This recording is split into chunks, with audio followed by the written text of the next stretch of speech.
السلام عليكم ورحمة الله وبركاته. اللهم صل وسلم وبارك على سيدنا محمد وعلى آله وصحبه أجمعين. ازيكم عاملين ايه؟ ان شاء الله يا رب تكونوا بخير.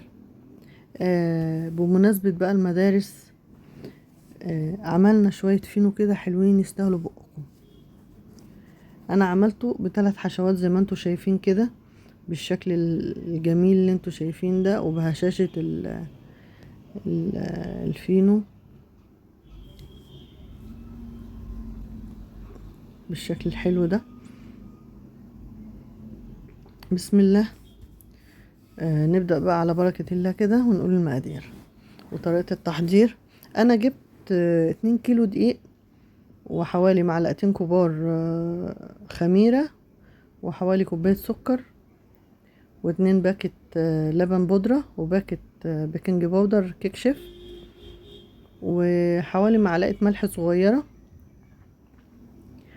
واللهم صل على النبي، وحوالي معلقتين كبار خل.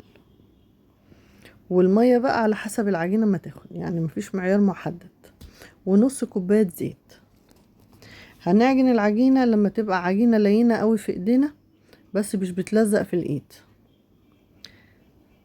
انا هعجن كده وما تعجنهاش اقل من 10 دقايق، بحيث ان هي تنعم معاكي وتبقى ايه، حلوة ولينة كده ومش بتلزق في ايديك. دول معلقتين الخل انا حطيتهم. بعد كده هعجن بقى ايه، العجينة كانت محتاجة عجن بس مش عايزة مية ولا اي حاجة تاني، بالشكل الحلو ده. انا بقى اغطيها تخمر، وهبدأ بعد كده اقطعها اهي كده عجينة لينة. العجينة اللي هي عجينة الفينو من العجائن المفتوحة، عجينة مفتوحة اللي هي بتبقى طرية قوي بس ما بتلزقش في ايديك. انا هقطعها كده بالشكل دوت. انتي لو عايزة القطع كلها تبقى متساوية، او الارغفة كلها تبقى قد بعضيها، يبقى عندك ميزان وتوزني كل قطعة قد التانية. كده الارغفة كلها هتبقى ايه، مقاس واحد وحجم واحد. انا هقطع الكمية كلها كده وايه، وهبدأ في اللي انا ايه قطعت فيه من الاول، اللي انا بدأت فيه.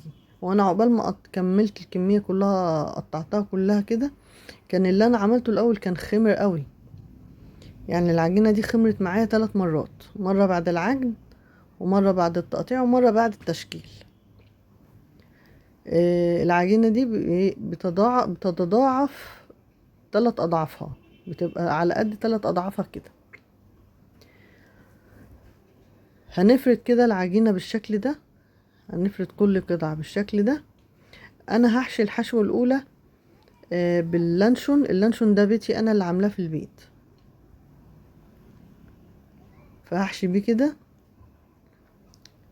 وانا يعني انا في فترة الدراسة وغير فترة الدراسة، يعني انا بحب اعمل لاولاد الحاجة في البيت. يعني انا ما بحبهمش يشتروا حاجة من بره، لا حاجة حلوة ولا الحادق.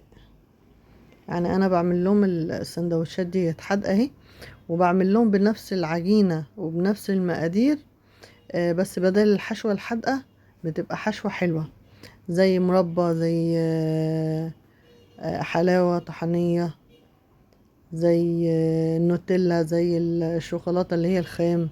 اي حشوة حلوة بقى الولاد بيحبوها اعملها لهم. وهي العجينة دي بتقبل حلو وحادق.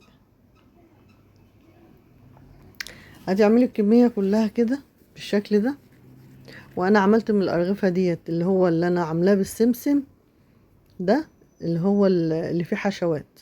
اللي انا عاملاه سادة معلهوش سمسم يعني ولا حاجة، ده اللي هو السادة. عشان ايه؟ اعرف افرق ما بينهم، عشان ما يتلخبطش كله على بعضه.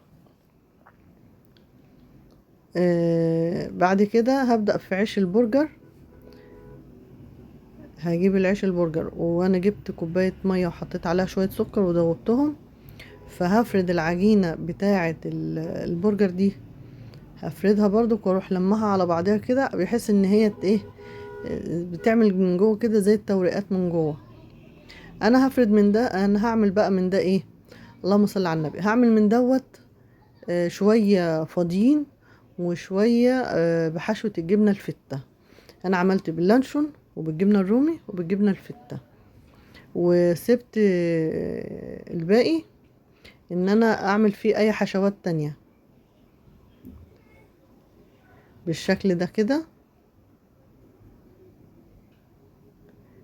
وبتبقى الكرة صغيرة برضو، وهي بتفرد، وانا عاملة مسافات ما بينهم.